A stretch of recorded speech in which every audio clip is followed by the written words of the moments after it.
კაცობრიობის ისტორიის მანძილზე უამრავი სახის დასჯას უარსებია. დღესაც ეს შეიძლება იყოს გაკვეთილების შემდეგ დამატებით კლასში დატოვება ან უარესი, ციხე. დღევანდელი დასჯა არაფერია იმასთან შედარებით, რაც ადრე ხდებოდა. ცოცხლად დაწვა, ჩამოხრჩობა ან ჩაქოლვა. თუმცა ეს ყოველივე სისასტიკეა და საშინელებაა, მაგრამ საუკუნეების მანძილზე ადამიანები ბევრად უფრო უარეს დასჯის მეთოდებს იგონებდნენ. ამ ვიდეოში ისტორიაში ყველაზე სასტიკ დასჯის მეთოდებზე ვისაუბრებთ, ასე რომ თავიდან ბოლომდე უყურეთ ვიდეოს. დავიწყოთ. რომაული ტომარა. აღმოჩენილ ხართ ოდესმე ვიწრო ადგილზე ისეთ ადამიანთან ერთად, ვინც არ მოგწონთ. მაგალითად, ლიფტში ამ აზრზენ ადამიანთან ერთად, რომელსაც ცუდი სუნი აქვს და საშინლად იქცევა. მაგრამ ეს არაფერს ნიშნავს, რადგან ყველაფერი შეიძლება ბევრად უფრო უარესად ყოფილიყო. მაგალითად, ლიფტში შხამიანი გველი რომ ყოფილიყო თქვენთან ერთად, მაშინ რას იზამდით? ძველი რომაული დასჯის მეთოდი ამის მსგავსი იყო. დამნაშავეს ათავსებდნენ უზარმაზარ ტომარაში, სადაც მასთან ერთად ქათამს, მაიმუნს, კატას, ძაღლს და შხამიან გველს უშვებდნენ. ტომარას თავს უკრავდნენ და მდინარეში აგდებდნენ. შედეგად შეშინებული ცხოველები ადამიანს ესხმოდნენ თავს და ადამიანი წამებით კვდებოდა. ძირითადად ასე იმ დამნაშავეებს ჭიდნენ, რომლებიც ბრალდებულნი იყვნენ მშობლების დახოცვაში. თაფლი. თქვენთვის რომ მეთქვათ, რომ ნავით მოგიწევდათ მოგზაურობა ძველ სპარსეთში, ალბათ თავიდან ლამაზი სურათი წარმოგიდგებოდა თვალწინ, მაგრამ არა. ეს სინამდვილეში სასტიკი დასჯის მეთოდი იყო, რომელიც ძველ წელთაღრიცხვით მე-4 საუკუნეში მოიგონეს. დამნაშავეს ძალის გამოყენებით ასმევდნენ დიდი რაოდენობით რძეს და თაფლს. შემდეგ მას ნავზე აბამდნენ. ზემოდან ამოტრიალებულ შედარებით პატარა ნავს ადებდნენ და მდინარეში უშვებდნენ. თაფლისა და რძის დიდი რაოდენობის გამო ადამიანს გული ერეოდა. შედეგად მას უამრავი მწერი ასხდებოდა სხეულზე, რომლებიც პირსა და ცხვირის ღრუში უძრებოდა მსხვერპლს. ადამიანი ნელ-ნელა კვდებოდა უდიდესი ტანჯვით, იქამდე სანამ მწერები სრულად არ გაუნადგურებდნენ ორგანოებს. დასჯა ვირთხებით. საუკუნეების მანძილზე ეს ასე იყო, სადაც ბევრი ადამიანი ცხოვრობდა, იქვე იკეთებდნენ სოროებს ვირთხებიც. ადამიანთან ახლოს ვირთხებისთვის ცხოვრება გაცილებით უფრო სასარგებლო და მარტივია, რადგან საკვებს ყოველთვის პოულობენ.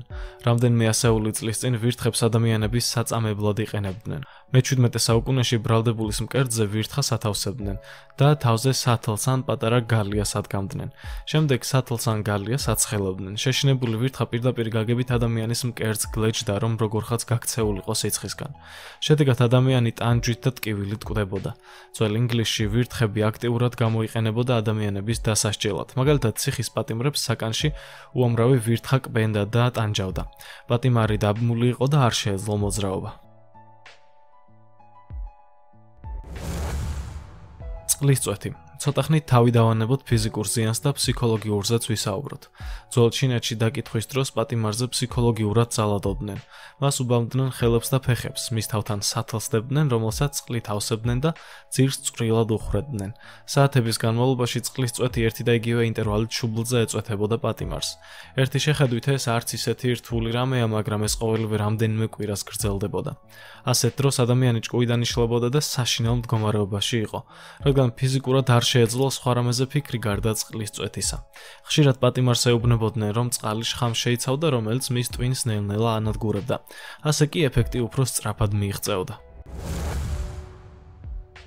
თეთრი ნათება.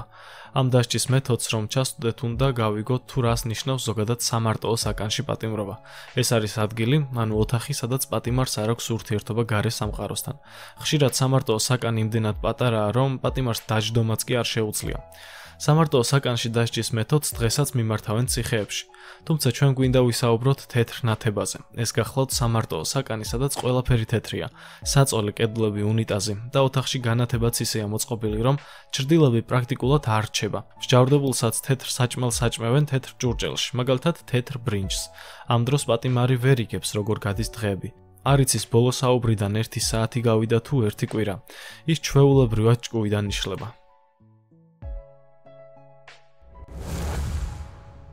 გავარვარებული ხარი. ალბათ ზაფხულის დიდი სიცხის დროს ყველას გვიმგზავრია საზოგადოებრივი ტრანსპორტით. მაშინ მარტივად შეძლებთ მიხვდეთ თუ როგორი იყო დასჯის ეს მეთოდი. სიკვდილით დასჯის ეს მოწყობილობა ძველ საბერძნეთში კრიმინალების დასასჯელად გამოიგონეს. სპილენძის მჭედელმა პერილოსმა ხარი გამოიგონა და ის ისე გააკეთა, რომ მის შიგნით დიდი ღრუ იყო. ამ მოწყობილობის გვერდით დამონტაჟდა კარი, საიდანაც მსჯავრდებულს სვამდნენ მასში. მსჯავრდებულებს ხარში კეტავდნენ და მის ქვეშ ცეცხლს ანთებდნენ. შესაბამისად, ლითონი ცხელდებოდა იქამდე, სანამ კაცი არ დაიწვებოდა. ხარი ისე იყო შექმნილი, რომ სივრცე ხვრელით ხარის ცხვირამდე გადიოდა. შესაბამისად, ტანჯვით სიკვდილის დროს ადამიანის ღრიალი ხარის ღრიალს გავდა. ცოცხლად გატყავება. ეს იყო ერთ-ერთი ყველაზე სასტიკი და საშინელი დასჯის მეთოდი ძველ დროში. ამ დროს დამნაშავის სხეულიდან ბასრი დანითაშორებდნენ თლიან კანს. თავად დემონსტრაციისთვის კი კანი ხელუხლებელი უნდა ყოფილიყო. სიკვდილით დასჯის ეს ფორმა უძველესი დროიდან თარიღდება. ასურელები მტერს ასევე ტყავს აძროვდნენ დაპყრობილ ქალაქებშიც. მექსიკაში აცტეკებს შორის გავრცელებული იყო რიტუალური ტყავისა და სკალპის აძრობა, რომელსაც ჩვეულებრივ ასრულებდნენ მსხვერპლის სიკვდილის შემდეგ. აი ასეთი სისასტიკე იყო და ასეთ სასტიკ რაღაცებს ჩადიოდნენ ძველ დროს.